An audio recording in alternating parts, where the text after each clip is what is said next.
হেমন্তজন, সাধুজন, ভক্তজন,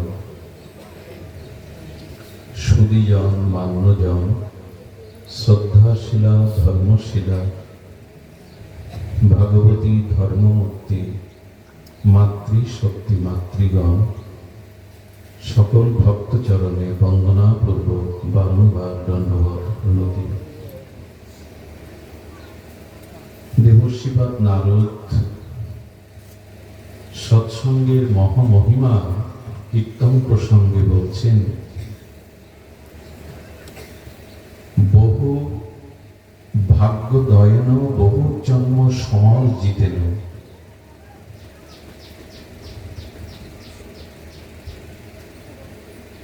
বহু জন্মের সুকৃতি সৌভাগ্য, এখানে বহু জন্ম উল্লেখ করেছেন। বহু জন্মের সুকৃতি সৌভাগ্য পূর্ণ রাশিকৃত একত্রিত হলে সৎসঙ্গম চ লব্ধতে, তখনই জীবের সৎসঙ্গের সৌভাগ্যের উদয় হয়। বহু জন্মের সুকৃতি সৌভাগ্য পূর্ণকৃত রাশি একত্রিত হলে ভগবৎ কৃপায় বহু ভাগ্য উদয়ে সেই ভক্ত শুদ্ধ সাধুসঙ্গ প্রাপ্ত হওয়ার সৌভাগ্য লাভ করে। আর সাধুসঙ্গে হরিকথা শ্রবণের ভাগ্য সহজে হয় না।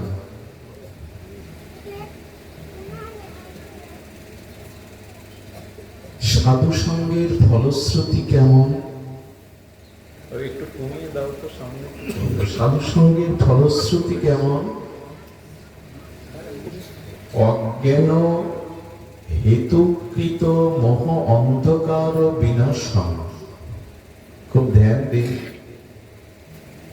বহু জন্মের পূর্ণকৃত রাশিলব্ধ সুকৃতি একত্রিত হলে ভগবানের অশেষ বিশেষ কৃপায় কেহ যদি শুদ্ধ সৎসঙ্গ লাভ করতে পারে,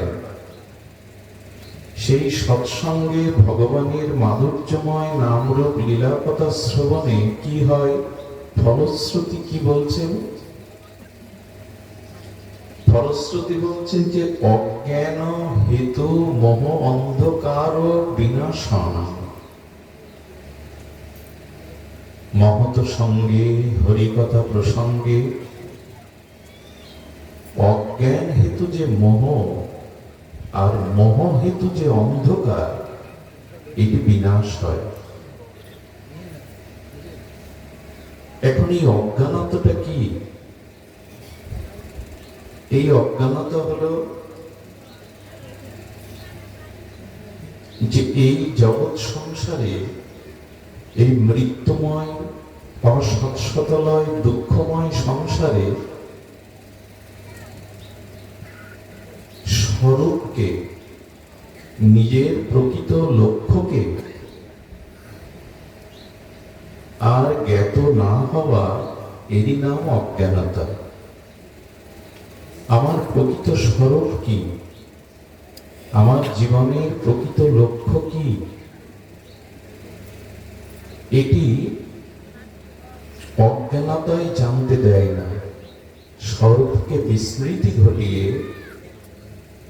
আমার লক্ষ্য, আমার জীবনের গন্তব্যকে জানতে দেয় না। এটি অজ্ঞানতা। আর এই অজ্ঞানতার কারণে মোহ জন্মে। আর এই মোহ থেকে গাঢ় তিমির অন্ধকার নেমে আসে। অন্ধকার কেমন জানেন? অন্ধকারের ধর্ম হলো বস্তু ধর্মকে ঢেকে দেওয়া, আবৃত করা। মোহ মানে এই জগতের প্রতি প্রবল আসক্তিকেই মোহ বলে। এই প্রপঞ্চময় নশ্বর বস্তুর প্রতি যে অতিরিক্ত আসক্তি, মাত্রা অতিরিক্ত আসক্তিকেই মোহ বলে। আর মোহ থেকে আমাদের জীবনে অন্ধকার নেমে আসে। অন্ধকার হলো আত্মাকে ঢেকে দেয়, স্বরূপ পরিচয়কে আবৃত করে দেয়।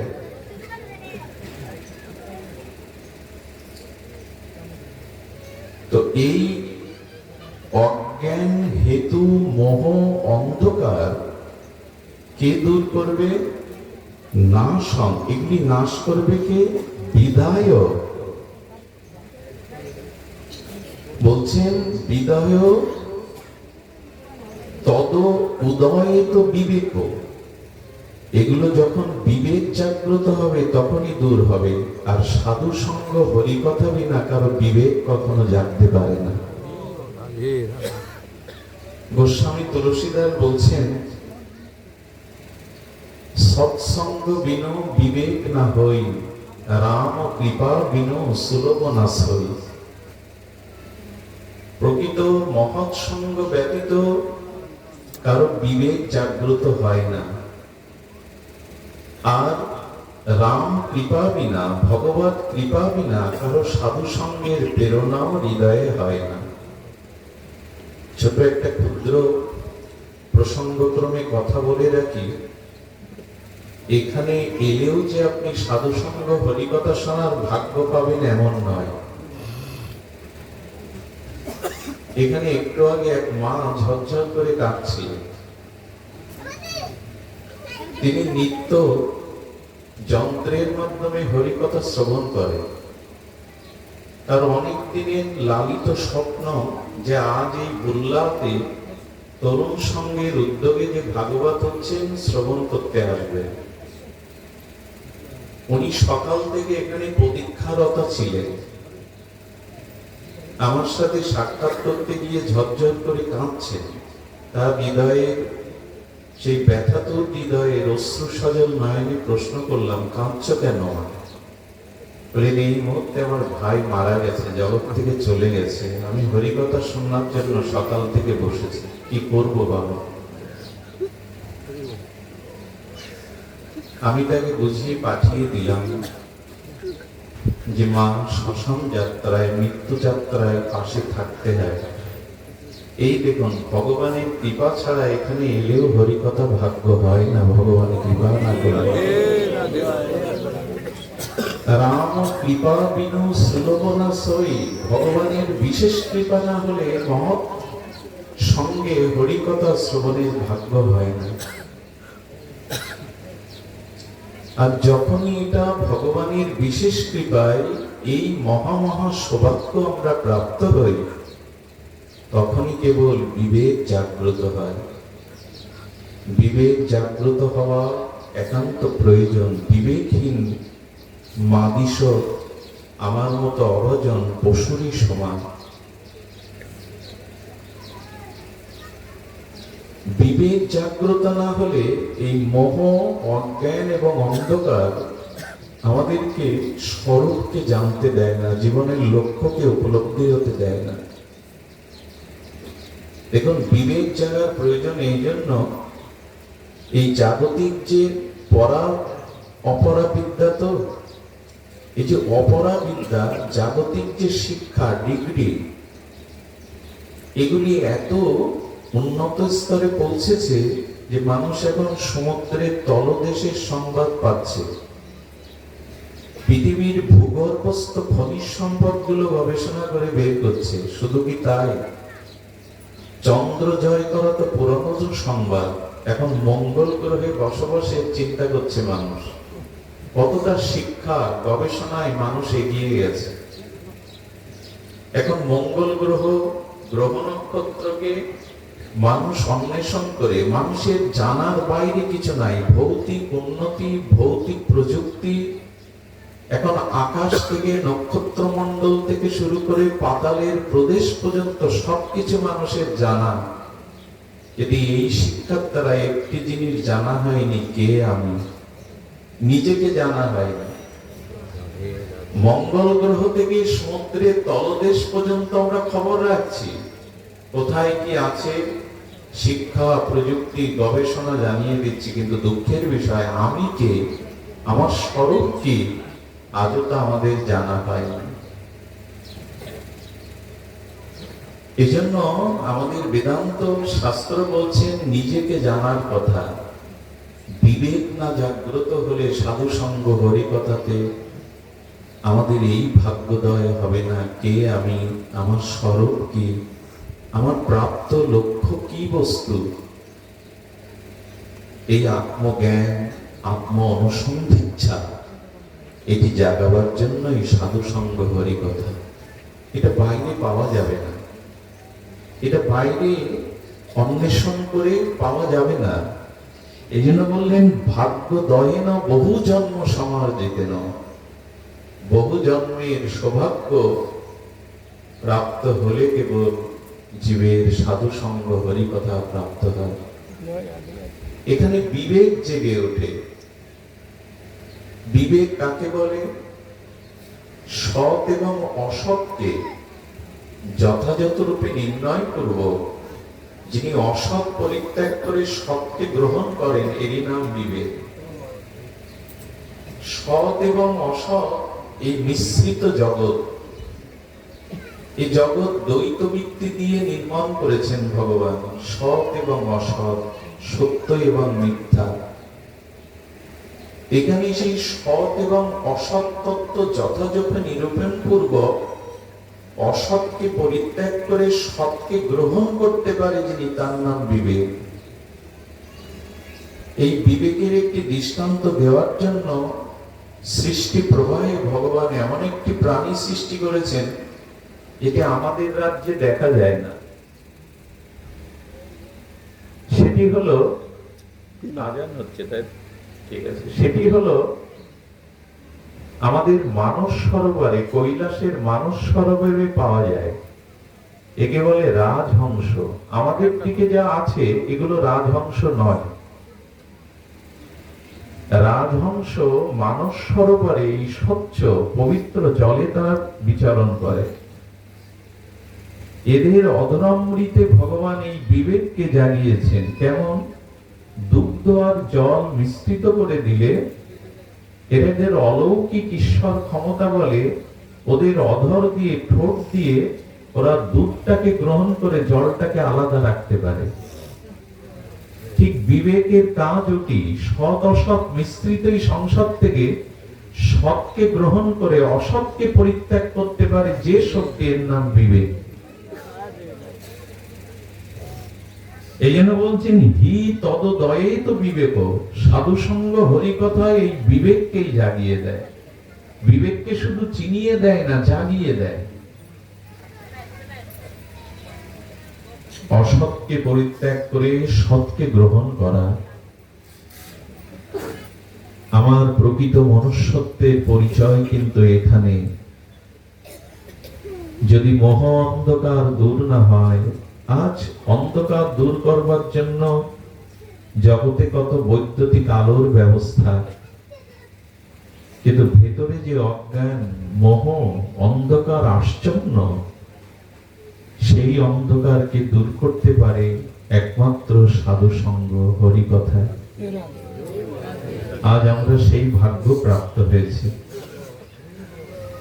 সাধু সঙ্গ বা হরি কথার প্রসঙ্গের মহামহিমা কেন বলা হয়? এখানে এই ভাগ্যকে, এই মহা সৌভাগ্যকে আমাদের বহু মানুষ শ্রদ্ধার সহিত এখানে অবস্থান করে হরি কথাকে গ্রহণ করতে হয়। আসুন আমরা আমাদের হৃৎকর্ণ রসায়মৃত এই হরি কথাকে বহু মানন করে শ্রবণ করি, যাতে আমাদের বিবেক জাগ্রত হয়, চেতনার স্ফুরণ হয়, আমরা আমাদের স্বরূপকে জানতে পারি। সুধীজন, বিবেক জাগ্রত হলে তখন মানুষ সঠিক লক্ষ্যকে নির্ণয় করতে পারে। আমাদের সঠিক লক্ষ্য কেমন জানেন? প্রতিটি মানুষ, প্রতিটি জীব একটি জিনিসের সন্ধান করছে। খুব ধ্যান দিয়ে শুনুন। তাকে প্রশ্ন করবেন, তুমি সারাটি জীবন তোমার কর্মময় চেষ্টাময় জীবনে কি অনুসন্ধান করছো, কি খোঁজ করছো? তার উত্তর হবে, আমি সুখ খুঁজছি। সুখের অনুসন্ধানে প্রতিটি জীব ব্যস্ত। আপনি এক বিন্দু বিষ, এক বিন্দু মধু মাটিতে পতিত করে রাখবেন, কমিয়ে দিন যেভাবে ছিল। তো পিপীলিকা দেখবেন ওরা মধুর বিন্দুতেই বসবে, ওরাও সুখ চায়, বিষ চায় না। চিনি এবং বালি একসাথে মিশালে পিপীলিকা ছেড়ে দেন। আপনি আমি বালি চিনি বিভাজন করতে পারবো না, কিন্তু পিপীলিকা বালির মধ্যে চিনিটাই নেবে, কারণ আনন্দ পিপীলিকা থেকে শুরু করে দেবরাজ, ইন্দ্র, ব্রহ্মা সবাই চাইছে, সুখ চাইছি আমরা। তো সুখ পাবো কি করে? সুখের উপাদান কি? সুখের উপাদান মানুষ তিনটি জিনিসকেই বেশি করে খোঁজ করতে থাকে, চাইতে থাকে। এই তিনটি জিনিস পেলে আমি সুখী হব। প্রথমত পিতা মাতা, স্ত্রী পুত্র, সজ্জন, কুটুম্ব, বন্ধু, এদের আশ্রয়ে মানুষ থাকতে চায়। এদের আশ্রয়ে থাকাটাকেই মানুষ সুখ মনে করে। পিতা মাতা, স্বামী, স্ত্রী, পুত্র, কন্যা, কুটুম্ব, সজ্জন। দ্বিতীয় সুখের উপাদান মানুষ মনে করে ধন এবং ঐশ্বর্য, অর্থ। আর তৃতীয় মানুষ মনে করে একটু মর্যাদা, সম্মান। বলে এই তিনটি জিনিস আমি খুঁজছি, কারণ এই তিনটির মাধ্যমে আমি জীবনে সুখী হব। সুখ তো সবাই চাইছে, কিন্তু আরো গভীরে গিয়ে যদি সেই মানুষকে প্রশ্ন করেন, তোমরা যারা এই তিনটি বস্তু পেয়েছো, পরিবার, পরিজন, সজ্জনগণ, ধন, ঐশ্বর্য এবং জাগতিক পদ, প্রতিষ্ঠা, সম্মানের পরেও কি চিরসুখী হয়েছ? কি উত্তর আসবে? আমরা চিরসুখী হয়নি। তো খুব গভীরে গিয়ে আবার প্রশ্ন করুন, এবার কি চাইছো? বলে সুখ চেয়েছিলাম, কিছুটা পেয়েছি, কিন্তু এখন দেখছি সুখ চিরস্থায়ী নয়, আমি চিরস্থায়ী শান্তি চাইছি। এটাই হলো গভীরের জিজ্ঞাসার উত্তর। ধ্যান দিন শব্দের দিকে বাবা নিয়ে নিন, মালা এ করে নিন। বলছেন খুব গভীরে প্রশ্ন করলে সুখের পরে মানুষ চাই যে সুখ তো অখণ্ড নয়, খণ্ড, খণ্ডিত। সুখ বেশি দিন টিকে থাকে না। এই ক্ষণস্থায়ী, বিধ্বংসী, পরিণাম প্রাপ্ত এই আদ্য অন্ত বিশিষ্ট সুখ চাইতে চাইতে, পেতে পেতে মানুষের অন্তর্নিহিত তার ভেতরের ইচ্ছা জাগরিত হয়, আমি শান্তি চাইছি। সুখ আর শান্তি এক জিনিস নয়। এজন্য মানুষের গভীরের প্রত্যাশা, আমি শান্তি চাই। এই শান্তি কি করে পাওয়া যায় সেটি আসুন আমরা ভাগবত থেকে একটু শ্রবণ করি। দেখুন, প্রথমে বলি পিতা মাতা, স্ত্রী পুত্র, কুটুম্ব, সজ্জনের আশ্রয় আমরা চাই, যে এদের কাছে, এদের স্নেহ মমতায়, এদের ভালোবাসায়, এদের অনুরাগে, এদের সেবায় আমি সুখ পাবো। কিন্তু সত্যি কথা বলতে কি, পরিবারে আমরা আশ্রয় পাই বটে, কিন্তু পরিবার থেকে চিরশান্তি কখনো পাওয়া যায় না। কারণ গোবিন্দ বলছেন সংসার দুঃখালয়াম অসৎশত লয়াম। মহাপ্রভু বলছেন ভব মহা দাবাগ্নি। অগ্নির মধ্যে শীতলতা কি করে পাবেন আপনি? বিশ্বনাথ চক্রবর্তী পাদবন্ধ বললেন সংসার দাবানল। দাবানলের মধ্যে, অগ্নিকুণ্ডের মধ্যে আপনি শীতলতা কোথায় পাবেন? খুব সুখের জন্য ফুল শুকতে গিয়েছিলাম, সুগন্ধ কুসুম, কিন্তু ফুলের মধ্যে যে বিষাক্ত কীট বাস করে জানা ছিল না। সেই কীট আমাকে নাসিকায় দংশন করলো। আমি ইক্ষুদণ্ড ভেবে, আগ ভেবে কাঠ চুষলাম, তাতে কি আর আখের রস পাওয়া যায়? আমি স্ত্রী পুত্র, পিতামাতা, কুটুম্ব, সজ্জনের মধ্যে শান্তি চেয়েছিলাম, কিন্তু দেখলাম ইক্ষুদণ্ড ভেবে কাঠ চষলে তার থেকে তো রস পাওয়া যাবে না। আমি ফুল শুকতে গিয়ে নাসিকায় কীট প্রবেশ করলো। আসলে পরিবার, পরিজন আমাদের আশ্রয় দিতে পারে, কিন্তু প্রকৃত শান্তি এরা দিতে পারে না। এবং সব থেকে বাস্তব কঠোর সত্য হলো পরিবার থেকেই আমরা বেশি দুঃখ পাই, কষ্ট পাই। আকাশ থেকে কেউ আমাদের দুঃখ দিতে আসে না। এই জন্য বলে যে পরিবার মানুষ চায় সেই পরিবারে থেকেও তার অন্তর্নিহিত ঐকান্তিক শান্তি সে কখনো পায় না। দ্বিতীয়, ধন।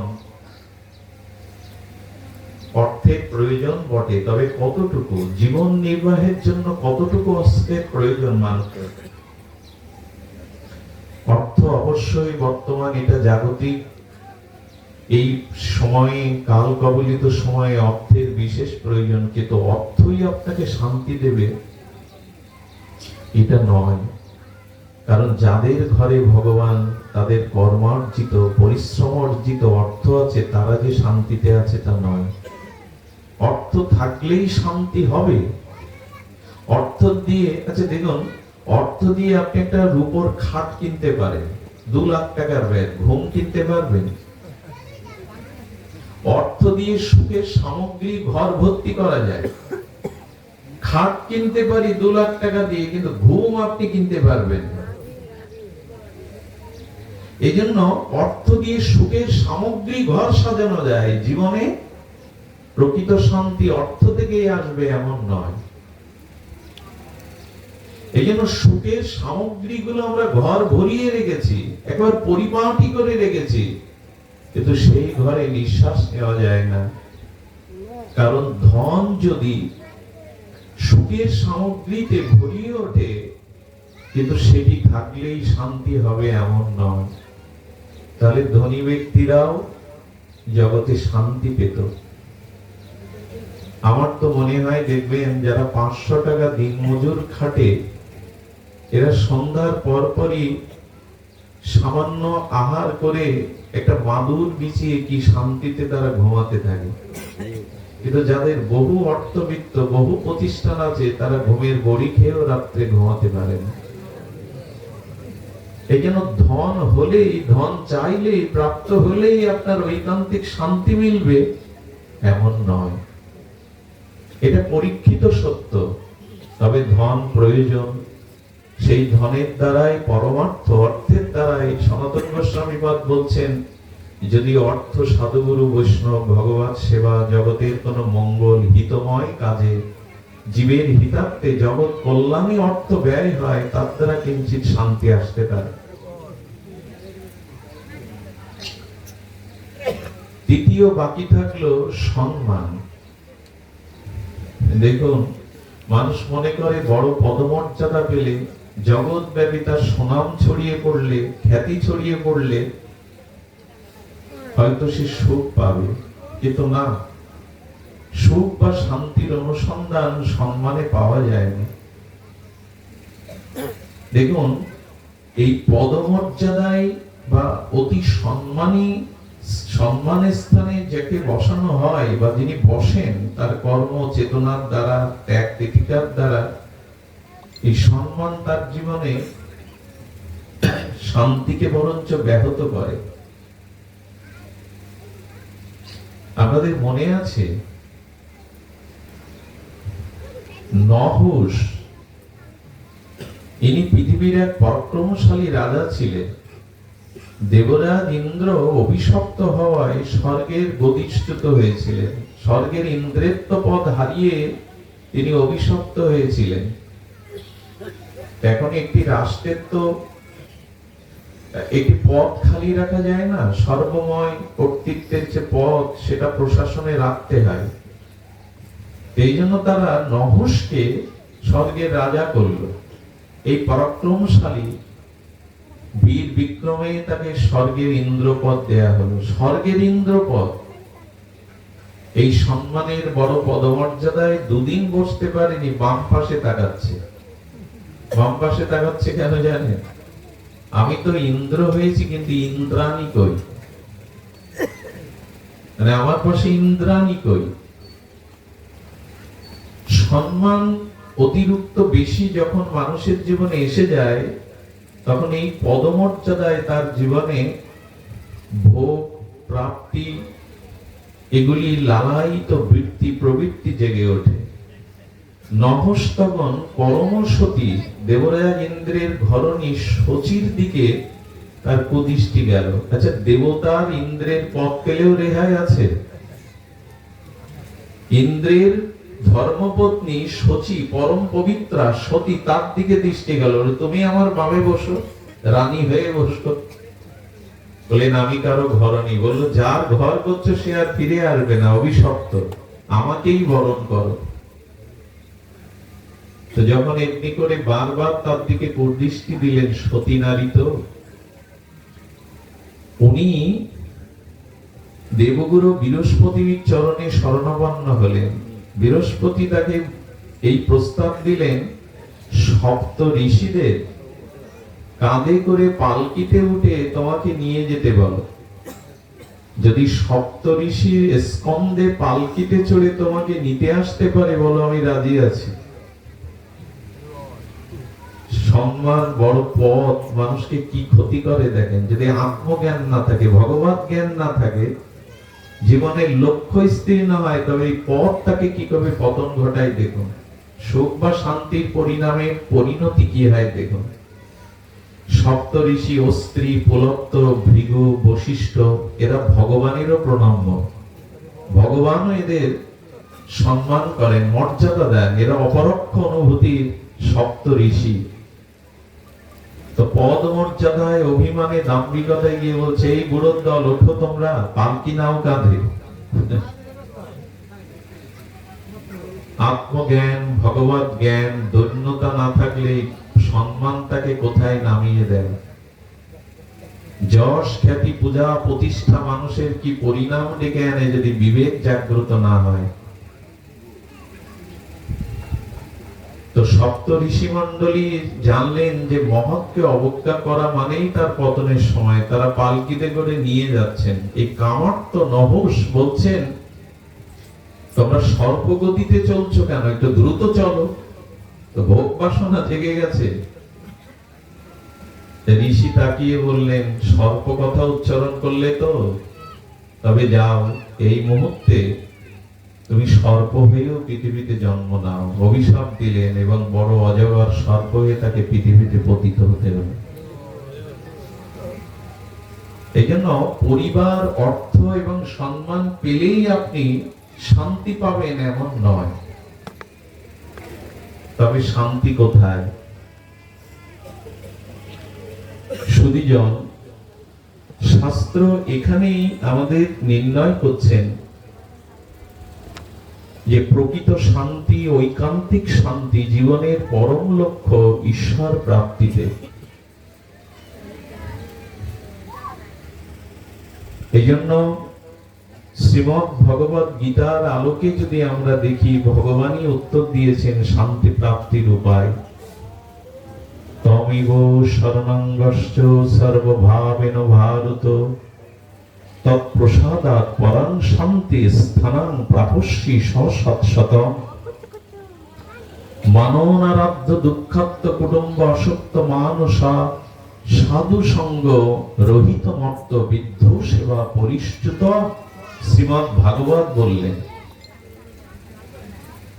সার্বভৌম শ্রীমদ্ ভগবত গীতাতে স্বয়ং ভগবান বলছেন, তম এব শরণং গচ্ছ, একমাত্র আমার শরণ নাও। গীতায় আরো বলেছেন, অনিত্যম অসুখম ইমম প্রাপ্য ভজস্ব মাম। ওগো, এই জগৎ অনিত্য, আর এটা অসুখের জায়গা, এটা দুঃখালয়। ইমম প্রাপ্য ভজস্ব মাম, একমাত্র শান্তি আমার ভজনে, আমার চরণ আশ্রয়ে একমাত্র শান্তি, আমার চরণেই একমাত্র শান্তি।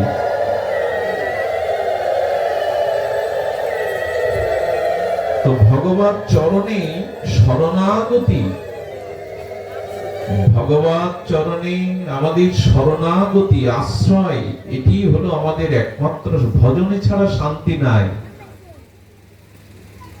সান্দ্রানন্দ, পরমানন্দ, ভগবানের অন্তরঙ্গা লাদিনী শক্তি বৃত্তি, এই ভজনই ভক্তি। এই ভক্তির মধ্যেই শান্তি, ভজনের মধ্যেই শান্তি। ভক্তিরস্য ভজনম, ভগবানের ভজনই সাধন ভক্তি থেকে ভাব ভক্তি, ভাব ভক্তি থেকে প্রেম ভক্তি, ক্রমোন্নতিতে এই ভক্তিতেই আছে সান্দ্রানন্দ, ভগবানের পরমানন্দ শান্তি। এই জন্য শান্তির একমাত্র লক্ষ্য, একমাত্র পথ ভগবানের চরণাশ্রয় পূর্বক নিষ্কপটে নিরপরাধে ভগবানের ভজন। তমেব শরণাঙ্গশ্চ সর্বভাবেন ভারত। এই যে সর্বভাবেন ভারত মানে ভগবান বলছেন তুমি যে অবস্থাতেই অবস্থান করছো আমার ভাবনাতেই এটা মঙ্গলময় মনে করে মেনে নাও। দেখুন, আমি সংক্ষিপ্ত দুটো কথা আপনাদের একটু জানাই, যদি শান্তি উপলব্ধি করতে চান আজকে বাড়ি গিয়ে আপনার নিকেতনে গিয়ে আশ্রয়কে আপনি 7 মিনিট সময় ভগবানকে দিন। 7 মিনিটে 2 মিনিট চোখ বন্ধ করুন। চোখ বন্ধ করে আপনি 2 মিনিট নিঃশ্বাসটা একটু ধীরে ধীরে আপনি গ্রহণ এবং প্রত্যাহার করুন, ধীরে ধীরে। 3 মিনিট আপনি নিজেকে ভাবান যে যে পরিস্থিতিতে ভগবান আমাকে রেখেছেন এই পরিস্থিতি আমার জন্য মঙ্গলময়, যে পরিস্থিতিতেই আমি আছি আমার জন্য এটা মঙ্গলময়।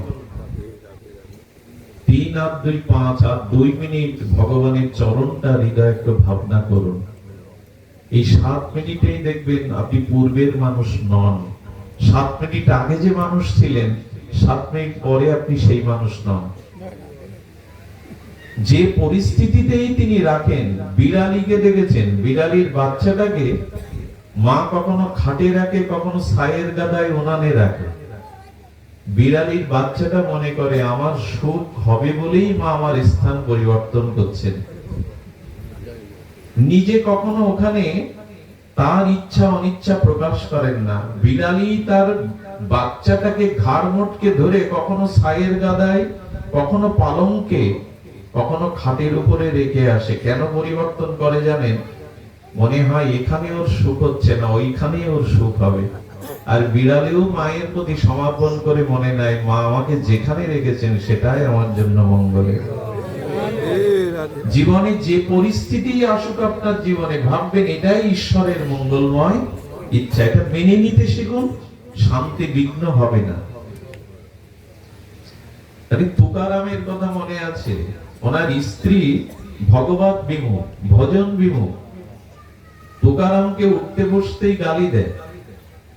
আর 2-4 জন অন্তরঙ্গ ভক্ত সঙ্গে রাম গুণগাথা কীর্তন করছেন, আলোচনা করছেন। ওনার স্ত্রী রেগে মেগে কাঠের দোতলা থেকে একটু জল ওদের মাথার উপর ফেলে দিয়েছে। এখন ভক্তরা বলছে বাবা ওপর থেকে জল পড়লো। তুকারাম তো জানেন তার স্ত্রীর স্বভাব, হাত জোর করে বললেন আকাশে একটু মেঘ করেছিল, আর মেঘটা গর্জন প্রবণ হওয়ায় এক পশলা বৃষ্টি হয়ে গেল, এটা মেনে নেন। আচ্ছা, নিজের স্ত্রীর উচ্ছিষ্ট জল মাথায় ফেললে যদি এরকম ভাবনা ভাবা যায় যে মেঘ করেছে, মেঘ গর্জন হয়েছে আর এক পশলা বৃষ্টি হয়েছে, তাতে আমার শান্তি বিঘ্ন কোথায় হবে? ভগবান যে পরিস্থিতিতে আমাকে রেখেছেন আমার পূর্ব কর্মসংস্কার, এটা মেনে নেওয়াই শান্তি পাওয়া। কেন এমনটা হয়নি, কেন এমন হলো, আমার জীবনে কেন এই ঘটলো, এতে আপনি শান্তি পাবেন না। আচ্ছা, রামচন্দ্র পূর্ণ ব্রহ্ম, মর্যাদা পুরুষোত্তম ভগবান, রাম বনে না গেলে দশরথের মৃত্যু হতো? বলুন। রাম বনবাসে পিতৃসত্য না গেলে দশরথের মৃত্যু হতো কি? আর দশরথের মৃত্যু না হলে কৌশল্যা, সুনেত্রারা বিধবা হতো। যদি রামচন্দ্রের কাছে প্রশ্ন করেন তুমি তো ভগবান, তোমার কারণে তোমার মা বিধবা হচ্ছে, তোমার পিতা দেহ ত্যাগ করছে, তুমি এটা আটকাতে পারোনি? বনে না গেলে তোমার এমন কি ক্ষতি ছিল? রাম ভগবানের কি উত্তর জানেন? ভগবান বলছেন এই জগতে, মর জগতে আমি আমার লীলা বিলাসের দ্বারা জগৎ জীবকে শিক্ষা দিতে আসি। জীব জগৎ যেন জেনে নেয় এই জগতের পরিণাম কি, ভগবানের পিতা হলেও দশরথের ইচ্ছা পূর্ণ হওয়ার নয়। চেয়েছিলেন রামকে রাজ্যাভিষেক করতে, কিন্তু রাম বনবাস। ভগবানের পিতার ইচ্ছাই যদি পূর্ণ না হয়, তো তোমার ইচ্ছা পূর্ণ হবে ভাবছো কি করে তুমি? রাম ভগবান হয়ে তার পিতার মৃত্যু মায়েদের বৈধব্য আটকালেন না, কারণ জগতে শিক্ষা দিলেন যে আমি পূর্ণ ব্রহ্ম শাশ্বত ভগবান হয়েও জগতে আমাকেও এই পরিণতি মেনে নিতে হয়। আমরা যতদিন এই মান্যতাটা ভজনে ছাড়া আসে না। প্রহ্লাদ মহারাজের জীবনে হাউতাস দেখেছেন, কেন এত কষ্ট দিচ্ছ? মীরাকে কখনো জগতের কাছে প্রশ্ন তুলতে শুনেছেন, আমি এত কষ্ট পাচ্ছি কেন তোমাকে ভালোবেসে? ওই এরা তো প্রশ্ন তোলেনি। এই জন্য সাধু সঙ্গ থেকে বিবেক জাগবে। বিবেক জাগলে এই উপলব্ধি হবে, আমার পূর্ব কর্মফলে ভগবান আমাকে যেখানে রেখেছেন তাতেই আমি সন্তুষ্ট। এটাই শান্তি পাওয়ার উপায়। এটা হলো না কেন, এটা হবে কেন, এই প্রশ্নে কখনো শান্তি আসবে না। আর আমাদের কর্মফল তো নিতেই হবে মেনে। এই জন্য বিবেককে জাগালে আর ভগবানের চরণাশ্রয় পূর্বক এই সাধন ভক্তি ক্রমোন্নতিতে যদি ভাব ভক্তি প্রেম ভক্তিতে উত্তীর্ণ হয়, তমেব শরণাঙ্গস্য সর্বভাবেন ভারত তৎপ্রসাদাৎ পরাং শান্তি। তুমি প্রকৃষ্ট শান্তি পাবে আমার চরণে শরণ নিলে, কারণ আমি অনুগ্রহপূর্বক তোমাকে শান্তি দেব। তুকারামকে বলছেন, আপনার স্ত্রী গালিগালাজ করে, অত্যাচার করে, আপনি প্রভুর চরণাশ্রিত নামনিষ্ঠ মহাপুরুষ, আপনার কষ্ট হয় না? রঘুপতি রামচন্দ্রের বিশেষ কৃপা আমার উপরে। আমার স্ত্রী যদি মনোমত হতো না, তাহলে আমার অনুরাগ, আমার ভালোবাসা ওর প্রতি চলে যেত। রাম চেয়েছে ওই ভালোবাসাটা আমি যেন তার চরণে দেই, এই জন্য তো আমার স্ত্রী পাঠিয়েছেন আমার ঘরে। আচ্ছা, এইভাবে ভাবলে আর কষ্ট আসে? আর যদি বিপরীত হতো, স্ত্রী যদি সহধর্মিণী হতো, মনজ্ঞা হতো, বিশেষ গুণে গুণান্বিতা হতেন, তখনই প্রশান্ত থাকতেন যে ভগবান আমার ভজন সহায়তার জন্য তুমি তাকে আমার কাছে পাঠিয়েছো, যেন দুজন মিলে ভজনটা তোমার চরণে করতে পারে। যে অবস্থায় তিনি রাখেন, ওটাতেই তার কৃপা মনে করে মেনে নেওয়াটাই হলো। আর মেনে না নেওয়া ছাড়া কোনো উপায় নেই। কর্ম যা আছে তা তো আমাদের ক্ষয় করতেই হবে। পূর্ব অর্জিত কর্মফল আমাদের ভুগতে হবে। এই জন্য একটা অনুরোধ করে যায়, শরীর দিয়ে, মন দিয়ে এবং বাক্য দিয়ে পরের অহিত হয়, পরের হৃদয়ে ব্যথা লাগে, এমন আচরণ করবেন না। কিছু কিছু কর্মফল আছে সঙ্গে সঙ্গে পৃথিবীতে পাওয়া যায়, আর কিছু কিছু কর্মফল আছে পরবর্তী জন্মে, অনেক জন্মে পরে পাওয়া যায়। যেমন আপনি বাক্য দিয়ে কাউকে যদি অপমান করেন, আপনি লিখে রাখুন, খুব দ্রুত শীঘ্রই ওই অপমানটা আপনার কাছে ফিরে আসবে। কারণ শরীরের থেকে বাক্যের ক্রিয়াটা দ্রুত হয়। আপনি শব্দ দিয়ে কাউকে অপমান করুন, দ্রুত আপনার কাছে ওটা ফিরে আসবে। অকারণ কারো চোখের জল ফেলার কারণ হবেন না, এর থেকে কোটি গুণ আপনাকে কাঁদতে হবে। আসলে আমরা কাউকে কাঁদাই না। যখন অন্যকে কাঁদাবার অজ্ঞানতা আমাদের ভিতরে আসে, তখন জানবেন আপনার নিজের কাঁদবার সময় এসছে। অন্যকে অপমান করার সাথে সাথে মনে করবেন আপনি নিজেকেই অপমান করছেন, সময় চলে এসছে আপনার। কারণ আত্মা সকলের মধ্যে একই স্বরূপে আছে। আপনার যেমন ব্যথাটা লাগে, অন্যের ওই একই ব্যথার অনুভূতি হয়। এই জন্য ভগবান বলছেন, দেখো কর্মটা জগতে একটু সুন্দর করতে হয়। এই কর্ম সুন্দর করতে গেলে আমরা এখানে বললাম অজ্ঞান অহৈতুক মোহ অন্ধকার বিনাশন। যদি ভাগবত শ্রবণে সাধু সঙ্গের মহতি কৃপায় আমার অজ্ঞান অন্ধকার মোহ দূর হয়, যদি বিবেক জাগ্রত হয়, তদদয়ে তো বিবেক, যদি বিবেক জাগ্রত হয়, তখন মানুষ দেখবে যে আমি কাকে অপমান করছি, ওর ভিতরেও তো আমার সত্তা আছে, নিজেকেই অপমান করছি। এই জন্য কায় মনোবাক্যে কাউকে কষ্ট দেওয়া, হিংসা করা, এগুলি শান্তির অন্তরায়, এগুলো ভগবত ভজনের অন্তরায়। মহাপ্রভু এমনি এমনি বলেননি জীবে সম্মান দিবে জানি কৃষ্ণ অধিষ্ঠান। জীবকে সম্মান দাও। ব্রাহ্মণ চণ্ডাল কুকুরন্ত করি, দণ্ডবেগ করিবে বহুমান্য করি। আশ্চর্য মহাপ্রভু দর্শন। কুকুরকেও প্রণাম করতে হবে? বলে ওর মধ্যেও তো ভগবান বিরাজ করছে। মহাপ্রভুর মার্কস লেনিনবাদকে ছাপিয়ে গেছে। মহাপ্রভুর এই সাম্যবাদ, এই ভক্তিবাদ সারা পৃথিবীর একমাত্র শান্তির আলোক বর্তিকা দেখাতে সক্ষম। প্রভু সবাইকে সম্মান করতে বলেছে। কিন্তু আজ আমাদের অভিমান, অহংকার, দাম্ভিকতা, আজ আমরা অন্যকে মান দিতে চাই না। শুধু মন্দিরে ভগবান দেখবেন না, তাহলে ওই দৃষ্টি খুব সাধারণ হয়ে যাবে, তাতে ভগবানও প্রসন্ন হবে না। মন্দিরে ভগবানকে দেখার সাথে সাথে সবার হৃদয়ে ভগবানকে দেখতে শুরু করুন। তবেই আপনার দৃষ্টি অসাধারণ হবে, তবেই আপনি শান্তির পথের প্রতীক হতে পারবেন। নিজেকে বাড়ান, বিস্তার করুন। অনেকেই বলে ইনি তো কোন ভগবত ভজন করেন না, সাধু বৈষ্ণবের চরণাশ্রয় করেননি, দাম্ভিকতায় চলেন, তবে জগতের সমস্ত সম্ভব, জগতের সমস্ত সুখ তাকেই তো দেখি।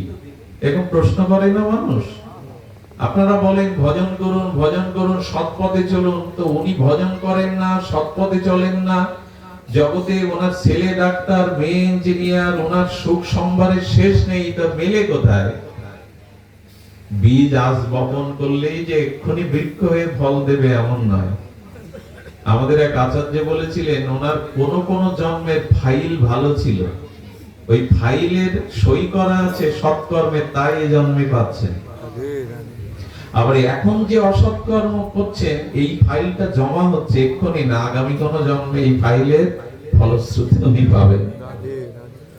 এই জন্য কর্মটাকে বিবেকের দ্বারা মোহ অন্ধকার দূর করে কর্মটা আমাদের করতে হবে, যাতে কায় মনোবাক্যে আমাদের দ্বারা অশাস্ত্রীয় মহাজন বাক্যের বাইরে কোনো ক্রিয়া না হয়।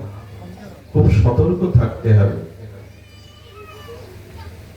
আর এটি তখনই নিয়ন্ত্রিত হবে যখন আপনার বিবেক সত্তা জাগ্রত হবে। সুধীজন, সেবানন্দ সেন সেবানন্দ মহাপ্রভুর পরিবারগণের মধ্যে অন্যতম। মহাপ্রভু তাকে আদেশ দিয়েছিলেন রথযাত্রার পূর্বে লীলাচলে গৌড় মণ্ডল থেকে যারা আসবে তাদের সমস্ত পথের সেবা শুশ্রূষা দিয়ে তাদের লীলাচল ভূমিতে আনবে। পথে যেতে যেতে একটা কালো কুকুরকেও পেয়েও বলছেন মহাপ্রভু পরীক্ষার জন্য পাঠিয়েছেন যে ওকে আমি মান্যতা দেই কিনা। আমাকে যা প্রসাদ দেবে কুকুরটাকে তাই দেবে।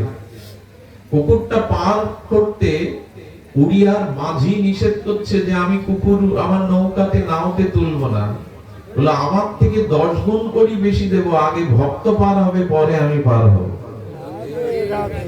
মহাপ্রভুর কথা চিন্তা করে করছেন, প্রভু একটা নির্দেশ দিয়েছেন, প্রভু পরীক্ষা করছেন আমি তাকে সম্মান করি কিনা, তাকেও সহযাত্রী মনে করি কিনা। এদের কি চেতনা, মহাপ্রভুর প্রতি কি অনুরাগ এদের। এই জন্য যারা চৈতন্য মহাপ্রভুকে ভালোবেসেছি, এই প্রেম পরতত্ত্বকে জীবনের একমাত্র উপাস্য, আমাদের জীবনের একমাত্র আধার আশ্রয় করে নিয়েছি, তারা যেন মহাপ্রভুর শিক্ষাটাকে গ্রহণ করি। দৈন্য, দয়া, অন্যকে মান আর এই প্রতিষ্ঠা বর্জন, এই চারটি যদি আমি অর্জন না করি তবে হরি এই বাবা কারা কথা বলছে এখানে, তখন আমাদের ভগবত ভক্তি বিলম্বিত হবে। হরি নাম, হরি কথা, ভক্তি অঙ্গ যাজন করলেও প্রলম্বিত বিলম্বিত হবে যদি মহাপ্রভুর নির্দেশকে না মানি। দৈন্য, দয়া, অন্যকে মান আর প্রতিষ্ঠা বর্জন, চারিগুণ গুণী হইয়া করহ কীর্তন। আর ভগবত বলে দিয়েছিলেন দুঃখ বুঝবে না, পৃথিবীর সব থেকেই বেশি দুঃখী ব্যক্তি তুমি হবে, মাননারাধ্য দুঃখাত্ম কুটুম্ব আসক্ত মানসা।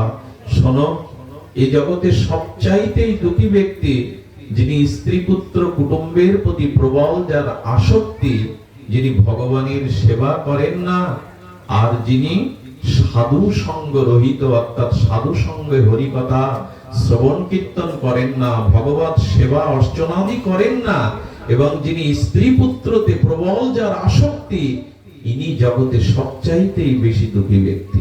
ভগবান বলছেন। সুধীজন, এই জন্য আমাদের জীবনের পরম লক্ষ্য হওয়া উচিত ভগবত ভজনে ব্রতী হওয়া। পূর্ব জন্ম সংস্কারে রুচি নাই, ভজনে আসক্তি নাই, রতিমতি নাই। এই জন্য সাধুর সঙ্গে মহতের চরণ রেণুতে রঞ্জিত করতে হবে আমার এই দেহ মন, যাতে ভজনে অনুরাগ হয়, ভজনে আমার রতি জন্মায়। এই ভজনে রতি, ভজনে অনুরাগ সাধুর সঙ্গে আর মহতের চরণরথে অভিষিক্ত না হলে এটি হবে না। সুধীজন, ভক্তি হলো গরীয়সী, ভক্তি হলো আনন্দের উৎস রাশি। এই ভক্তির মধ্যেই আছে সান্দ্রানন্দ, পরমানন্দ, ভগবানের স্বরূপ বৃত্তির শক্তি। আসুন আমরা এই ভক্তি পথে বা ভজন পথে আসার দৃঢ় সংকল্পবদ্ধ হই। ভজনের জন্যই তো এই দুর্লভ জন্ম পাওয়া, এই দেব দুর্লভ, এই ভক্তি ভূখণ্ডে আমাদের জন্ম হয়েছে বিশেষ কারণে, শ্রী ভগবানের ভজনের নিমিত্তে।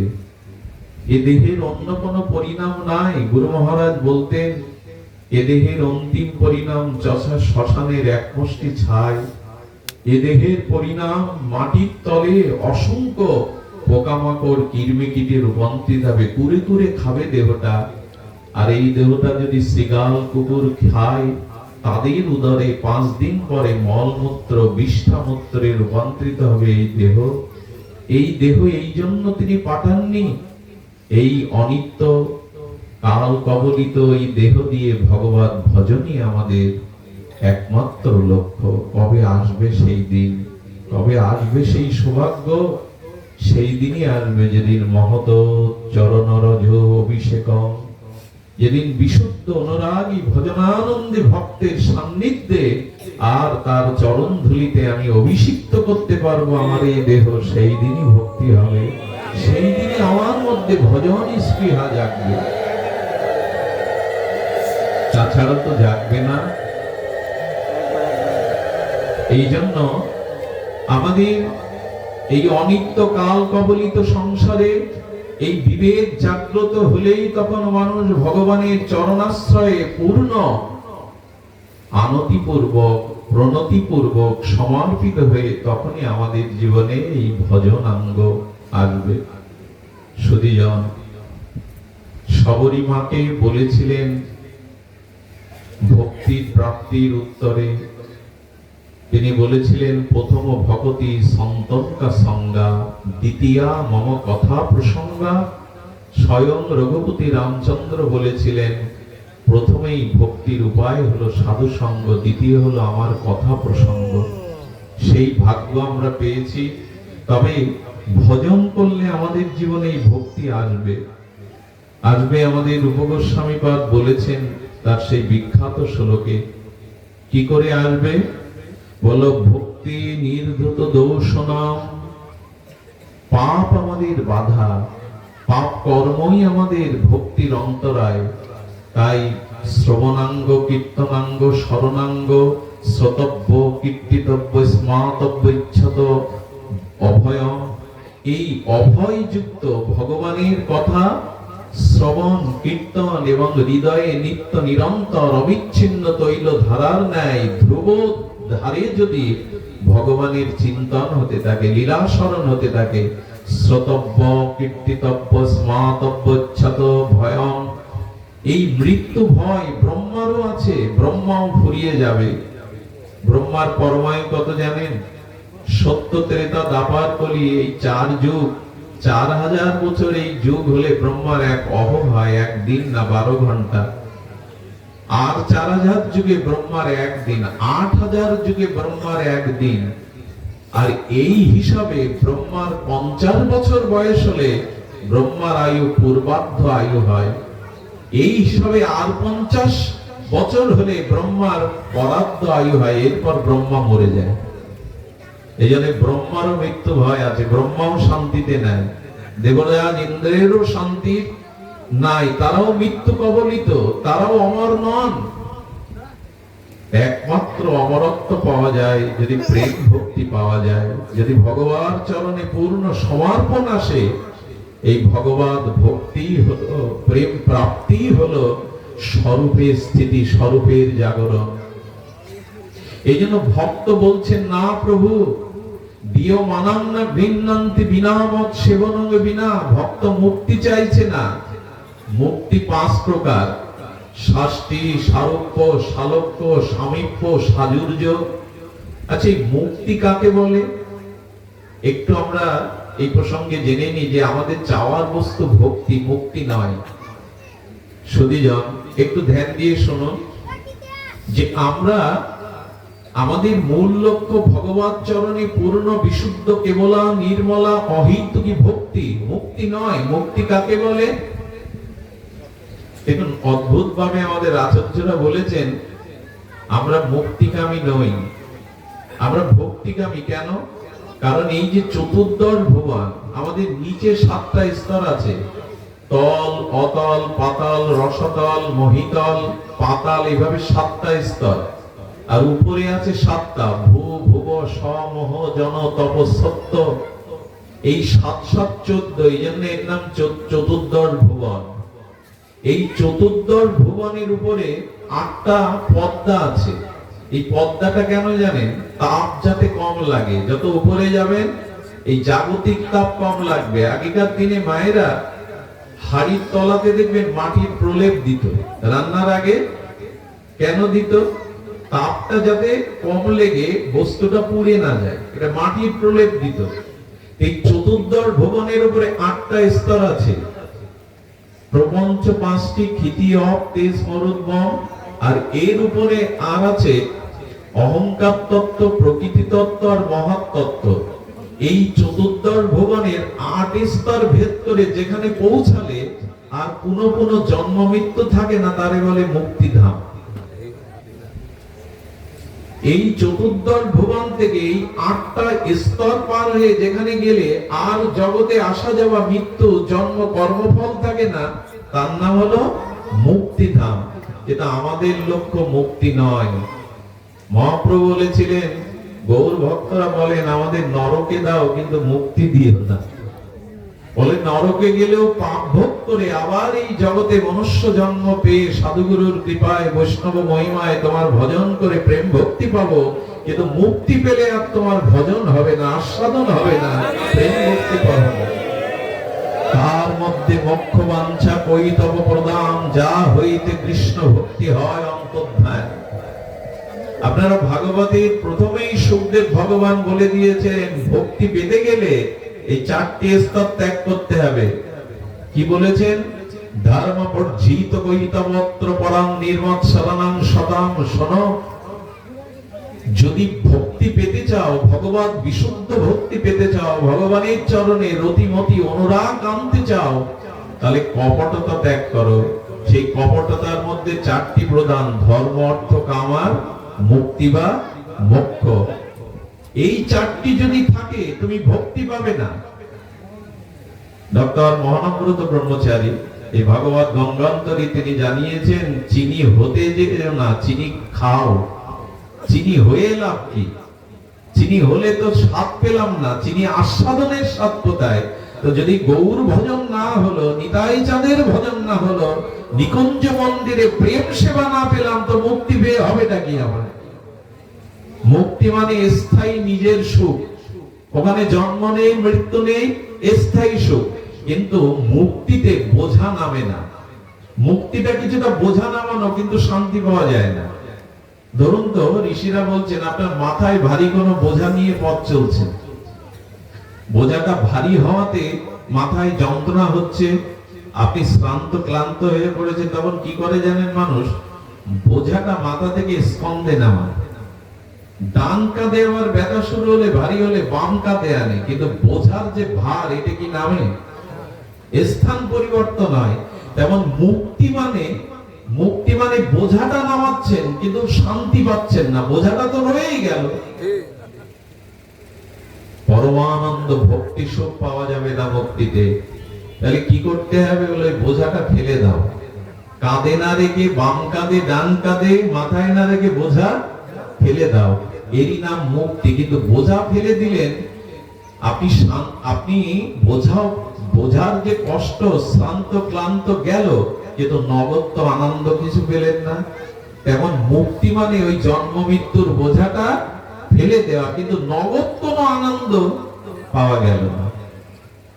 বরঞ্চ আপনাদের একটা কথা বলি, খুব হৃদয়ে লাগবে, কথাটা স্পর্শ করবে যদি মন দিয়ে শোনেন। শুনুন, এই মুহূর্তে যদি এখানে কোনো মরমী দরদি ভক্তকে দেবরাজ ইন্দ্র বলে চলো আমি তোমাকে স্বর্গে নিয়ে যাচ্ছি, তবে সেই প্রেমিক ভক্ত বলবে স্বর্গে আমি যাব না, কারণ স্বর্গে হরি কথা নাই, সাধু সঙ্গ নাই। শুধু স্বর্গে না, জানেন ব্রহ্মালোকে, সত্যলোকেও হরি কথা নাই। এই জন্য ভক্তরা ওখানে যেতে চায় না। আর এই কথা বাদ দিন, বৈকুণ্ঠেও পর্যন্ত হরি কথা নাই, বৈকুণ্ঠেও সাধু সঙ্গ নাই। রামচন্দ্র রঘুপতি মর্যাদা পুরুষোত্তম অযোধ্যা বাসীদেরকে বিমান এনেছেন, বৈকুণ্ঠে রথ এনেছেন, চলো। হনুমানকে ডেকেছেন, হনুমতে তুমি আগে ওঠো পুষ্প রথে, তোমাকে নিয়ে আমি বৈকুণ্ঠে যাব। খুব ধ্যান দিন। তো হনুমান তখন প্রশ্ন করছেন হাত জোর করে, প্রভু বৈকুণ্ঠে তোমার গুণগাথা সাধু সঙ্গ আছে তো? হনুমান হলো বুদ্ধি সত্তম, ভগবান শঙ্করের অবতার। রামচন্দ্র বললেন ওখানে আমি আছি, আমার চরণ আছে, তো ওখানে হরিকথার কি প্রয়োজন? বলল প্রভু আমার দুটোই চাই, তোমার সঙ্গে, তোমার স্নিগ্ধ ভক্ত সঙ্গে তোমাকেও চাই, তোমার নাম রূপ লীলা কথা চাই। তাহলে বৈকুণ্ঠে হরিকথা নাই? রাম বলছে আমি আছি তো হরিকথার কি প্রয়োজন? বলেন এই দাস স্বপ্নেও আপনার আজ্ঞা কখনো লঙ্ঘন করেনি, তবে এই হনুমান আপনার চরণের দাসানুদাস আজ আপনার কথা লঙ্ঘন করবে। প্রভু আমি দুটোই চাই, আপনাকেও চাই আর আপনার প্রিয় ভক্তের সান্নিধ্যে আপনার গুণগাথাও শুনতে চাই। যেহেতু বৈকুণ্ঠে হরি কথা নাই, তাই এই দাস আজকে আপনার আজ্ঞা লঙ্ঘন করবে, আমি বৈকুণ্ঠে যাব না। বলেন কেন বৈকুণ্ঠে যেতে চাও না কেন? বলে যেখানে তোমার হরি কথা নাই, তোমার লীলা কথা নাই, তোমার প্রিয় ভক্ত সান্নিধ্য নাই, ওটা বৈকুণ্ঠ হলেও যাব না। বৈকুণ্ঠ তোমাকে পাবো, তোমার ভক্ত সঙ্গে হরি কথা পাবো না। কিন্তু আমি যে দুটোই চাই, সেই দুটো পাওয়া যায় একমাত্র এই পৃথিবীতে সাধু সঙ্গে। বলেন তুমি তো বলেছো যোগিনাং হৃদয়ং নচ মদ ভক্ত যত্র গান্তি তত্র তিষ্ঠামি নারদ। তিনি বলছেন ভগবান নিজে মুখে, ভাগবত ধর্ম ভগবান নিজে মুখে বলেছেন, ঋষিমণির দ্বারা বলেননি। তিনি বলছেন যে না আমি বৈকুণ্ঠে থাকি না এমন নাই, সব সময় থাকি না। যোগীদের হৃদয়ে সব সময় আমি ধরা দেই না, কিন্তু নিজ মুখে বললেন যত্র গায়ন্তি তত্র তিষ্ঠামি নারদ। আমার প্রিয় ভক্তগণ যেখানে আমার গুণগাথা করে আমি সেখানেই থাকি।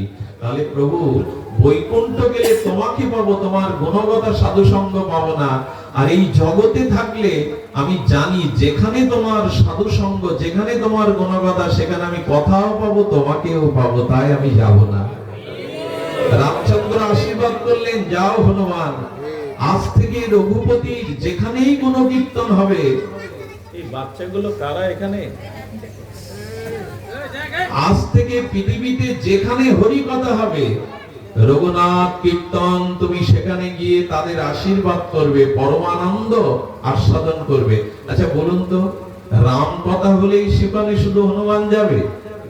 কিন্তু রাম কৃষ্ণ গৌর হরি এরা অভিন্ন, এরা আলাদা নয়। তাই যেখানে যেখানে ভাগবত সাধু সঙ্গে মিলিত হয়, সেইখানে ভগবানকেও পাওয়া যায় আর ভক্তিকেও পাওয়া যায়। এই জন্য বৈকুণ্ঠে যেতে রাজি হননি। যেখানে যেখানে গৌর কথা, কৃষ্ণ কথা, আমার রাধারানীর প্রেম নিকুঞ্জ মন্দিরের কথা, সেখানে ভগবানও থাকেন, তার প্রিয় ভক্তগণও থাকেন, সেই সাথে হরিকথার প্রেমানন্দ রস আমরা পেতে পারি। এই জন্য মুক্তি চাইছে না ভক্তরা। ভক্তরা বলছে বোঝা নামালাম কিন্তু নগদ কি পেলাম, আনন্দ কি পেলাম, বোঝা নামালাম বোঝা কমে গেল। এই জন্য ভক্তরা মুক্তি চাইছে না, ভক্তি চাইছে। আর এই ভক্তি কি করে পাওয়া যায়? না এই শ্রবণাঙ্গ হরিকথা শ্রবণের মাধ্যমেই আমাদের ভক্তির উদয় হয়। নিত্য সিদ্ধ কৃষ্ণ প্রেম শব্দ কবু নয়, শ্রবণাদি শুদ্ধ চিত্তে করাই উদয়। কৃষ্ণ প্রেম আছে আমাদের মধ্যে, শ্রবণ কীর্তনের দ্বারা তা উদয় হয়। উদয় মানে জন্ম হওয়া না, সূর্যের উদয় হয়, প্রতিদিন জন্ম হয় না। কারণ সূর্য আছে আমাদের চোখের অন্তরালে, নিশি প্রভাত হলে তখন সূর্য উদয় হয়, মানে আমাদের চোখের গোচর হয়। এই জন্য সূর্যের জন্ম হয় কেউ বলে না, উদয় হয় বলে। তেমনি ভক্তি আমাদের মধ্যে স্বতঃস্ফূর্ত ভাবে আছে, সাধু সঙ্গ শ্রবণ কীর্তনের দ্বারা সেই সহজাত ভক্তির উদয় হয় আমাদের মধ্যে। এই জন্য হরি কথা শ্রবণ করো, কীর্তন করো, এই ভক্তি অঙ্গের মধ্যে দিয়েই ভগবান কৃপা লাভ হবে। এই জন্য মুক্তি চাই না, ভক্তরা ভক্তি চায়। নগদ তো কিছু পাওয়া যাবে না মুক্তিতে, এই জন্য ভক্তরা ভক্তি চাইছে। আর সেই ভক্তির একমাত্র আশ্রয় এই সাধু সঙ্গে হরিকথা, ভগবানের গুণগাথা। সুধীবৃন্দ, এই জন্য এই ভক্তিতেই পরম আনন্দ, ভক্তিতেই পরম আনন্দ। সেই মুক্তির থেকে ভক্তির গরিমা মহিমা শাস্ত্র ব্যক্ত হয়েছে।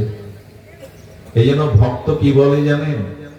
এই মুক্তি আবার 5 প্রকার আগেই বলেছি। 6টি স্বরূপ, ভগবানের স্বরূপ রূপ পাবেন আপনি। ভগবান আপনাকে দেওয়ার জন্য ব্যস্ত হয়েছে, তুমি আমার রূপ নেবে, আমার মতো 4 হাত বৈকুণ্ঠের বিলাস মূর্তি রূপ তোমায় দিয়ে দেব। ভক্ত বলছেন ওটা চাই না। স্বামীত্ব, তুমি আমার নিকটে নিকটে থাকতে চাও, বলে ওটাও চায় না। বলো শাস্তি, শালক্য, আমার লোক চাও, আমার বৈকুণ্ঠ চাও, বলে তাও চায় না। শাস্তি, আমার মতো ঐশ্বর্য চাও, তাও চায় না। সাজুর্য, আমার সাথে মিলে যেতে চাও, চাই না। তো চাওটা কি? ভক্ত তখন বলছে দিয় মানাং না গৃহ্ণান্তি বিনা মত সেবন বিনা।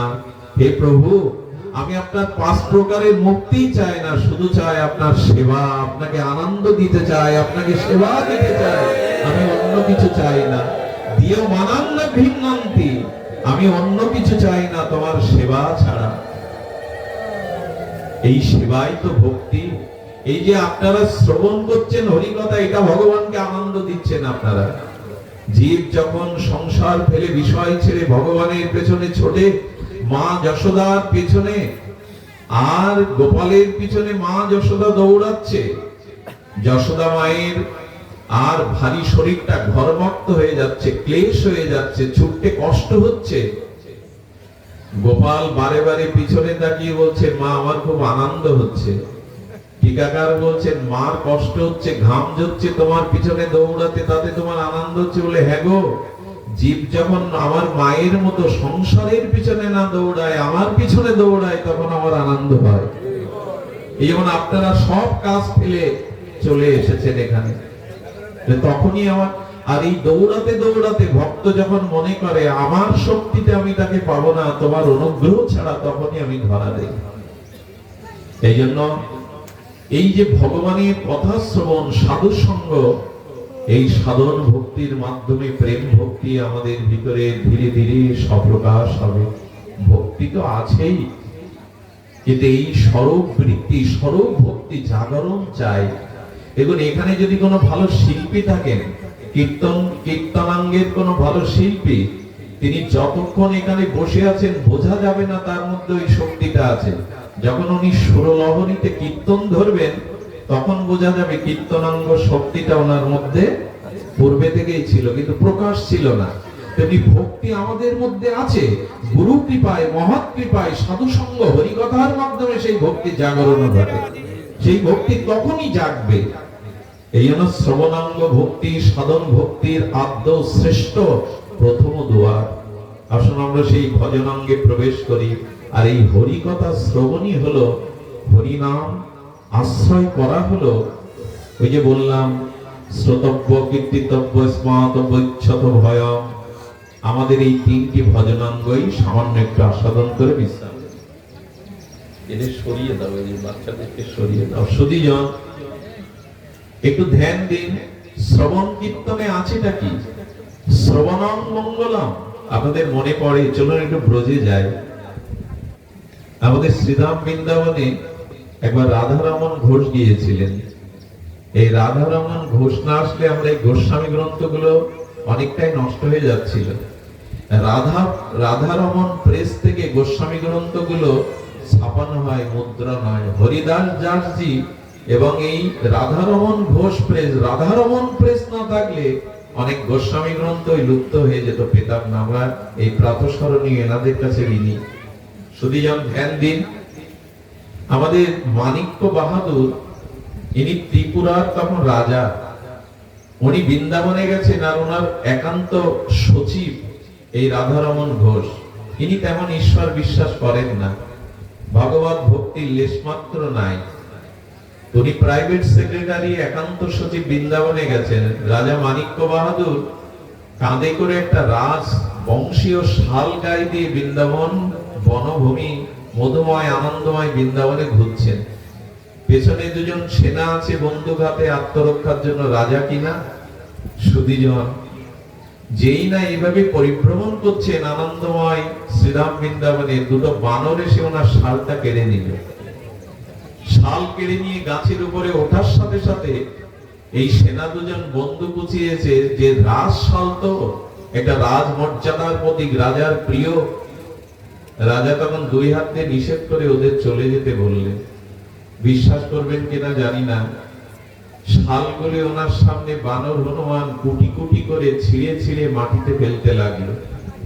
আর উনি ওই যতক্ষণ শালটা কুটি কুটি করে ছিঁড়ে ব্রজের ধুলাতে না পড়েছে ততক্ষণ ওখান থেকে যাননি। ঘরে দোপ দিয়ে না খেয়ে সারাদিন কেঁদেছেন উনি। রাধারমন বলছেন একটা শাল চলে গেছে, তারপরে শালটা উদ্ধার করতে না দিয়ে এখন ঘরে বসে কাঁদছেন কেন রাজা? সন্ধ্যাবেলায় উনি গিয়ে খুব দৈন্য সহকারে জিজ্ঞাসা করছেন, আপনি কেন কিছু পাচ্ছেন না, অঝরে কাঁদছেন কেন? রাধারমন বড় ভুল হয়ে গেছে। বৃন্দাবনে কিভাবে আসতে হয়, রাধারানীর ভূমিতে কি করে আসতে হয় আমার জানা ছিল না। বানর দুটো বানর নয়, ওরা রাধারানীর কোন প্রিয় ভক্ত। ওরা আমার শালটা কেড়ে নিয়ে জানিয়ে গেল রাজা রাজ অভিমান নিয়ে রাজ পোশাক করে বৃন্দাবনে আসতে হয়। এখানে আসতে না, এখানে ধুলির মর্যাদা, ব্রজ ধুলি রেণুর মর্যাদা, এখানে ধুলি মারতেই আসতে হয়। যে ধুলি হওয়ার জন্য ব্রহ্মা ৭০০০ বছর তপস্যা করে পাননি, সেই ধুলিতে রাজ পোশাক পরে আসতে নেই। ওই ভক্তরা ছালটা ছিঁড়ে ছিঁড়ে ব্রজের ধুলাতে মিশিয়ে কি বললো জানা হলো, রাজা যদি রাধারানীর কৈকর্যময় প্রেম সেবা পেতে চাও, করুণা কটাক্ষ দৃষ্টি পেতে চাও, তবে রাজ অভিমানে ব্রজে এসো না, কাঙাল হয়ে এসো, রূপ সনাতনের আনুগত্য নিয়ে এখানে এসো। এখানে রাজ অভিমান নিয়ে এসো না। রাধারমণের মনে রাজার এই কথাগুলো যেন বর্ষির মতো তার হৃদয়ে আটকে গেল। বলি এরকম মহিমা ব্রজের, ব্রজের এমন মহিমা। সেই দিন থেকে রাজার তার চিত্তবৃত্তি পরিবর্তন হলো। তিনি ব্রজ, যারা ব্রজে যাবেন অনুরোধ, কখনো পাদুকা নিয়ে ব্রজে যাবেন না। ওখানে ধুলির মহিমা। ব্রহ্মা ওই ধুলি হওয়ার জন্য ৬০,০০০ বছর। আচ্ছা, ভক্ত শ্রেষ্ঠ ভাগবত উত্তম উদ্ধব মহারাজ, তিনি রাধারানী ব্রজ সুন্দরী গণের বিরহ কাতরা মাথুর বিরহে রাধারানীর দিকে চেয়েছে এই প্রার্থনা করেছিলেন। কয়েকটা মাত্র দিন থাকতে এসে ১০টা মাস কাটিয়ে গেল। এই জ্ঞানী মধ্যে অগ্রগণ্য উদ্ধব সে সেই প্রার্থনা করেছিলেন, হে ব্রজ সুন্দরীগণ, আমি এই ব্রজের ধূলিকণার যোগ্য নই, তাই তোমরা কৃপা করে তোমাদের করুণা দৃষ্টি দিয়ে এই ব্রজে কোন কাননের মধ্যে আমাকে একটা ঔষধি গুগ্ন লতা হবার ভাগ্য দাও। উদ্ধব প্রার্থনা করছেন এটা। আচ্ছা উদ্ধব, তুমি ভগবানের প্রিয় অন্তরঙ্গ, তোমাকে দেখলে অনেকেই বাসুদেব কৃষ্ণ মনে ভুল করে, তুমি বৃহস্পতির শিষ্য, ভাগবত গণের মধ্যে সর্বগ্রগণ্য, তুমি কেন এই জন্ম ছেড়ে ব্রজের লতা পাতা হতে চাইছো? কেন জানো? ওই ব্রজ কাননে ঔষধি গুগ্ন লতা হয়ে যদি জন্মাতে পারি, কৃষ্ণ অনুরাগিনী হয়ে অনুরাগে যখন তোমরা কৃষ্ণ পানে ছুটে যাবে, তোমাদের এই অনুরাগের একটা চরণের ধূলি যদি আমাকে এসে পড়ে, আমি উদ্ধব ধন্য হয়ে যাব। ভগবত উত্তম উদ্ধবের এই বাসনা। ব্রহ্মাজি কি বলেছিলেন জানেন? ব্রহ্মা বলছেন, প্রভু আমি তো ধূলি হওয়ার যোগ্যতা রাখি না, আর আমার হৃদয় পাষাণ, তুমি ব্রজে আমাকে একটা পাথর করে জন্ম দাও। এ আবেগের কথা নয়, ভক্তির চরম সিদ্ধান্ত আমাদের ব্রজনিকেতনে, মাধুর্য কানন শ্রী বৃন্দাবনে আমাদের আরাধ্য ভগবান ব্রজেত তনায় স্তদ্ধামং শ্রী বৃন্দাবনম। কেন মহাজন বললেন? ব্রহ্মা বললেন একটা পাথর করো। ওই পাথরটা কোন ব্রজবাসী আত্মজ সাঁওতাল তারা তাদের আঙিনায় আমাকে রেখে দেবে। দেখুন ব্রহ্মার অভিলাষ, দেখুন একটা পাথর করে জন্ম দাও ব্রজে। সেই পাথরটা যখন ওরা ঘরে ওঠার সময় সারাদিন ব্রজধূলিতে ওদের ওই পা নিয়ে ব্রজধূলি মাখবে, দেখবেন আজও অতি পল্লী প্রান্তরে গ্রামে মানুষের বাড়ি ওঠার সময় জলের সুব্যবস্থা নাই, তারা পাত্রে জল রেখে দেয়, একটা পাথর রেখে দেয়। ওই পাথরে চরণটা দিয়ে ওই জল দিয়ে ধুয়ে ওরা ঘরে ওঠে। ব্রহ্মা বলছেন, ব্রজবাসীরা পাথরে পা রেখে যখন ওরা দুই পা ধৌত করবে, তখন ব্রজবাসীদের ওই ব্রজের ধুলা আমার মাথায় যাতে পড়ে, আমাকে একটা পাথর করে দাও ব্রজে। ব্রহ্মাই মিনতি করছেন।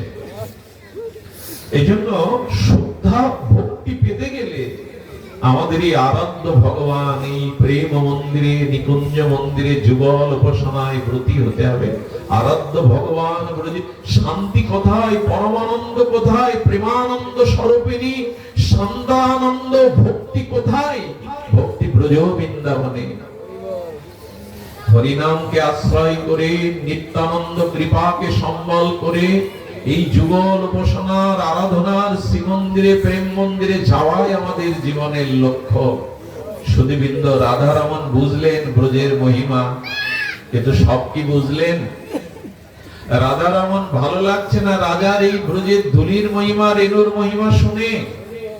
একটু ধ্যান দিয়ে শুনুন।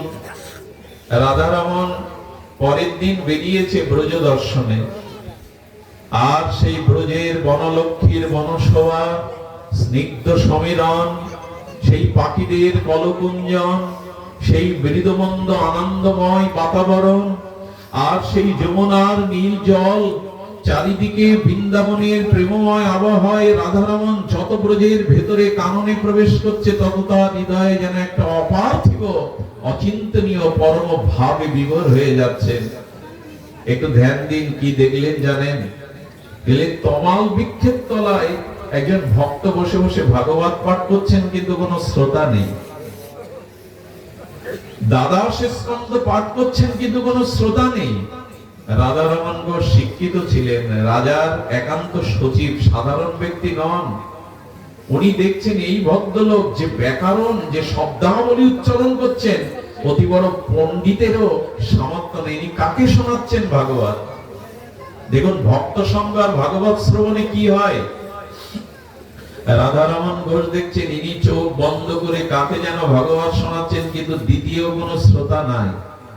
তার শব্দাবলী, তার ভাব সারাত্ম এত এত মহিমান্বিত, উনি 6 দিন ধরে ওনার পেছনে এসে শোনেন গাছের আড়ালে। উনি কিন্তু চোখ বন্ধ করে পাঠ করছেন। দেখুন গায়ে তো মশা আছে, মাসি বসছে, দেহাবেশ নাই। চোখের জলে ব্রজলীলা যেন কাকে অলক্ষ্যে শোনাচ্ছেন। 7 দিন যেদিন ভাগবত বিশ্রাম হবে, খুব ধ্যান দিয়ে শোনো, চোখ বন্ধ করে এই মহাত্মা বলছে, কি গো 6 দিন ধরে পেছনে শুনছো, আজকে তো সামনে এসো।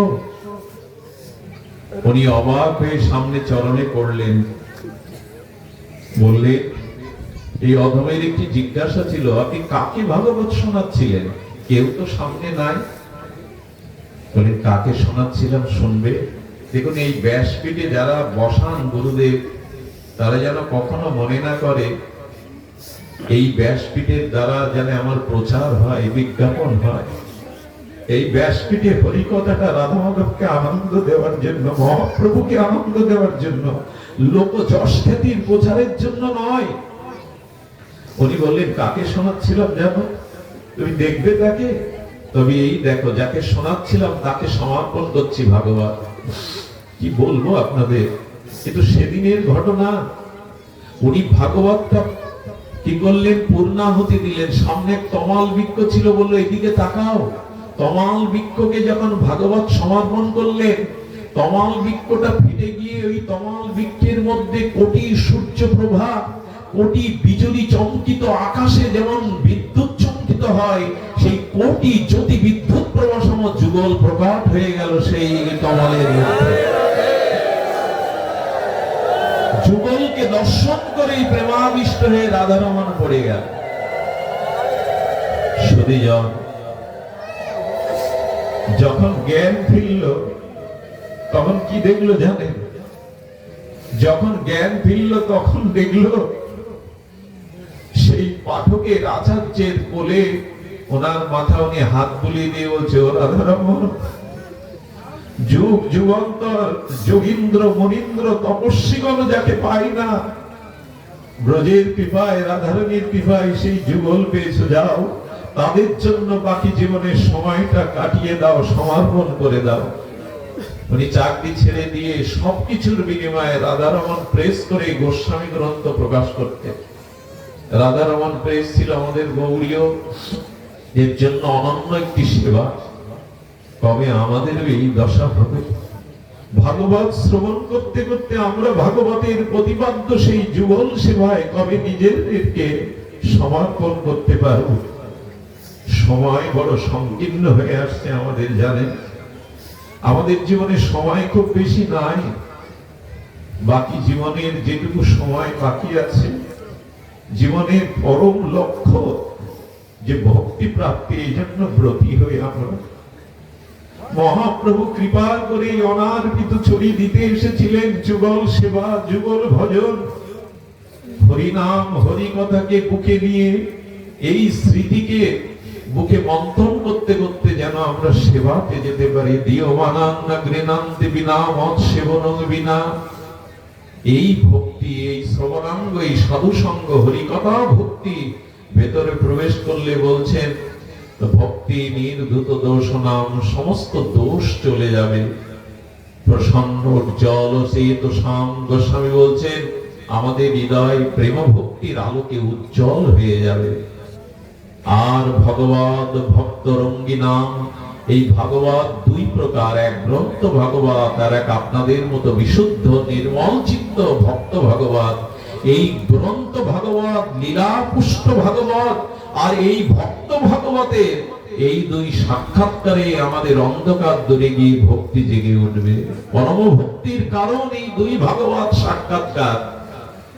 আমি জানি না কোন জন্মে হয়তো বিশেষ কোন কৃপা ছিল, আপনাদের চরণে বসে এহেন শুদ্ধ ভক্তদের সান্নিধ্যে হরিকথা আস্বাদনের কোন জন্মের কোন স্বীকৃতি ছিল, গুরুদেবের অশেষ বিশেষ কৃপা ছিল।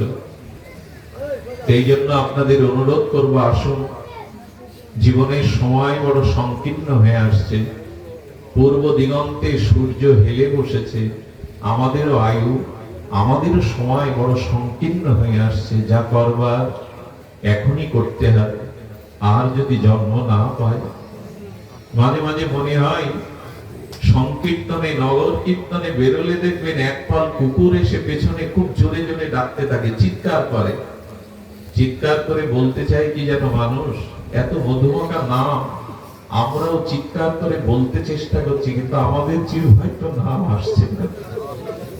আমরা চেষ্টা করছি বলতে, আমাদের জিহ্বায় তো নাম আসছে না। একমাত্র মনুষ্য জন্ম ছাড়া ভগবত ভজন অন্য জন্মে হয় না। সেই জন্ম ফিরে শুধু বিষয় ভোগে কাটিয়ে দিলাম।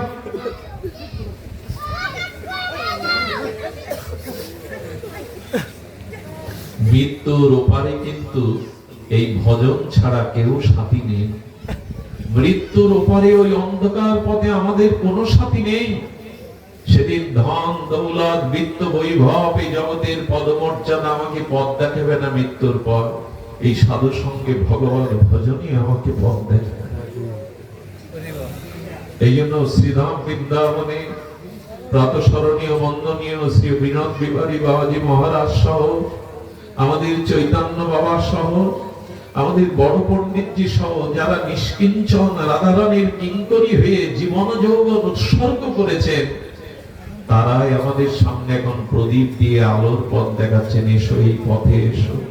এই জগতের মান সম্মান অর্থবিত্ত পারিবারিক সুখ শান্তি এটা অনিত্য, এটা বেশি দিনের জন্য নয়। ভজনই নিত্য, ভজনই শাশ্বত, ভজনই পরমানন্দ স্বরূপা। এই জন্য শান্তির একমাত্র আশ্রয় ভগবত চরণে, সাধুগুরু স্মরণে আর ভগবত নিকেতনে। আজকের এই বল্লা গীতার সঙ্গে তাদের পরম ভাগ্য, যেমনি করে তাদের গ্রামে আজ আপনাদের মতো অনুরাগী ভক্তের চরণ ধুলিতে ধন্য হলো। আপনারা একটু প্রার্থনা করবেন, যে মা পাঠ শুনতে এসেছিল তার নিজ ভাই, সহদার ভাই জগতের ইহকাল ছেড়ে যে পরলোকে গেছে, তার আত্মা যেন সদ্গতি হয়, যেন ভগবান তাকে পরমানন্দ ধাম দান করে। একটু কৃতজ্ঞতা না জানালে পারি না। আমাদের বুদন্তির বিকাশদা সহ বুদন্তি গ্রামের ভক্তরা, আমি অবাক হয়ে যাই। কালকে সারা রাত আমাদের দীপক দাদাজি সারা রাত আমাদের লোকেশন ঠিক করে করে রাত জেগে, রাত 3টে পর্যন্ত 4টে পর্যন্ত জেগে আমাদের অপেক্ষায় ছিলেন। এই দিন আমরা কোনোদিন শোধ করতে পারবো না। এবং আপনাদের এই সান্নিধ্যে, আপনাদের এই মাধবপুরস্থ বা এই এলাকার দূর দূরান্ত থেকে যে সমাগত ভক্তরা এসছেন, আমি আঁচল পেতে একটা ভিক্ষা আপনাদের কাছে চাইব। আমি বড় বিষয়ী, আমি বড় নর্দমার অথা দুর্গন্ধময় বিষয়ী কীট। আপনাদের কাছে আমার একান্ত ভিক্ষা, যে যেখানে আছেন আপনাদের চরণ ধুলিটা বাতাসে উড়িয়ে আমার মস্তকে দিবেন, যাতে আপনাদের মতো শুদ্ধ ভক্তের সঙ্গে বাকি জীবনের সময়টুকু কাটাতে পারি। পলাশদা চলে এসছেন কোথা থেকে, কত দূরের মানুষজন ছুটে আসেন আপনারা। আমি আপনাদের যোগ্য নই। খোকনদা বারবার গিয়েছেন, বারবার বুধাটাও একবারও গিয়েছেন, আমি কথা রাখতে পারি না। কিন্তু আজ আপনাদের চরণ সান্নিধ্যে, আপনাদের চরণ প্রান্তে বারংবার ভূ ভূ দণ্ডবাদ প্রণতি জ্ঞাপন পূর্বক আজকের এই বল্লা গীতার সঙ্গে উদ্যোগ সার্থক হোক। মহাপ্রভু নিতাই চাঁদ প্রসন্ন কৃপা বাড়ি বর্ষণ করুন। আর আমাদের জীবনের